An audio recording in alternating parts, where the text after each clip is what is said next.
itselle kutoo valheillaan, jatkuvilla valheillaan itselleen vankilan.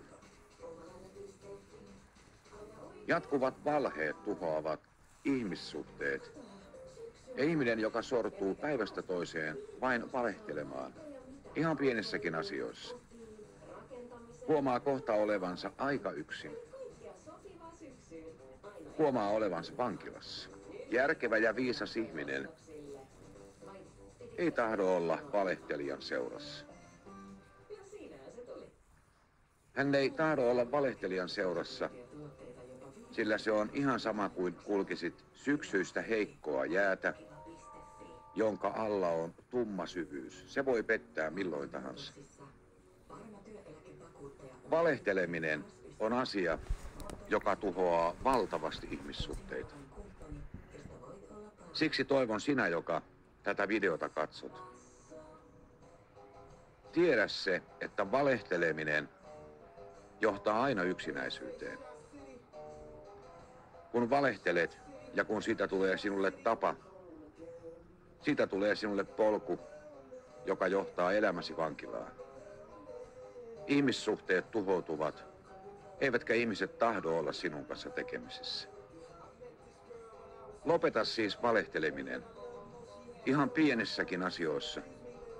Sillä Raamattu sanoo, että joka on vähässä uskollinen, on paljossa uskollinen, ja joka on vähässä väärä, on paljossakin väärä. Voit ehkä ajatella, että ei nuo pienet valheet nyt ketään haittaa.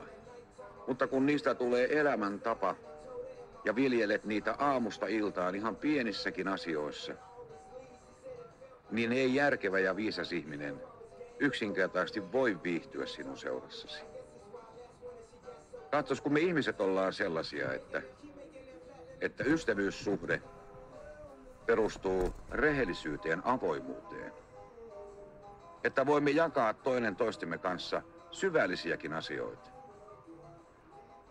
Mutta jos toinen osapuoli elää jatkuvassa valheessa, se on mahdotonta. Sen lisäksi, että valehteleminen on väärin, se on myös toisen ihmisen aliarvioimista. Jatkuvat valheet, joita ihmiset esittävät usein ystävilleen ja tuttavilleen, tarkoittavat usein käytännössä sitä, että sitä toista ihmistä pidetään niin hölmönä, että luullaan, että tämä oikeasti uskoo jatkuvat valheet. Jatkuva valehtelu on toisen ihmisen aliarvioimista, jossa toista ihmistä pidetään ihan idioottina. Tässä on yksi osasyy, miksi valehtelu tuhoaa ihmissuhteita. Sinä, joka valehtelet jatkuvasti, sinä, jonka elämässä valheet aamusta iltaan asti, pienetkin valheet, hallitsevat ja valehtelet jatkuvasti, niin mieti oikeasti, ne joille valehtelet, ehkä he kuitenkin näkevät sinun lävitsesi. Ehkä he näkevät sinun valheet, ja se, että vielä tänä päivänä pysyvät rinnallasi, tarkoittaa vain, että he ovat hyväntahtoisia, todellisia, aitoja ystäviä. Mutta jos jatkat valehtelua, etkä yritä edes päästä siitä irti, niin tiedä, että jatkuvalla valehtelemisella pudot itsellesi yksinäisyyden vankilaan. Järkevät ihmiset häipyvät sinun ympäriltäsi, kun he näkevät sinun valheiden läpi. Lopeta valehteleminen, jos aiot, että rinnallasi on aitoja ystäviä, viisaita ystäviä.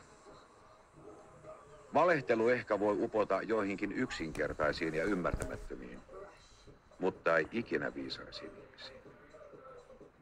Raamattu opettaa, että joka on vähässä väärä, on paljossa väärä.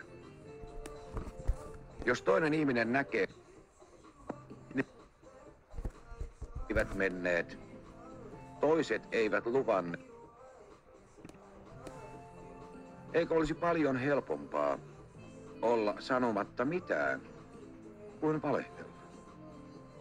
Olla vaiti niissä tilanteissa, jolloin ei tahdo kertoa asian todellista laitaa. Miksi pitää valehdella? Ei se oikeasti hyödytä. Se ei oikeastikaan hyödytä. Se on polku, joka vie yksinäisyyteen.